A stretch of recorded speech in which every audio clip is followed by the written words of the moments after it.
L'Ajuntament de València té via lliure per enderrocar els edificis del Cabanyal que estan fora de la zona declarada bé d'interès cultural. Així ho estableix la sentència emesa pel Tribunal Superior de Justícia.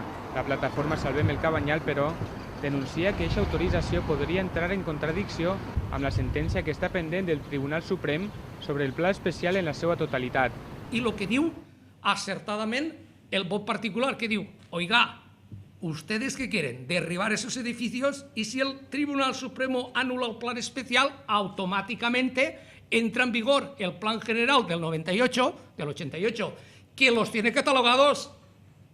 Se produiria el fenómeno que el pla general protegeix uns edificis que han fet desaparèixer. La plataforma ha posat en dubte la netedat del procés. Asseguren que la resolució ha arribat en un temps rècord i que procediments d'aquest tipus no solen anar tan ràpids. El que volen deixar molt clar, però, és que l'objectiu a hores d'ara és evitar l'enderrocament d'edificis. La legalitat del pla especial forma part d'un altre procés judicial. En tot aquest recurs no hem qüestionat ni qüestionarem la legalitat del pla especial.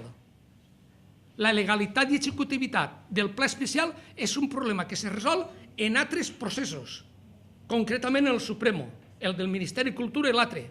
Així sols tenim una finalitat, evitar que se creen solars.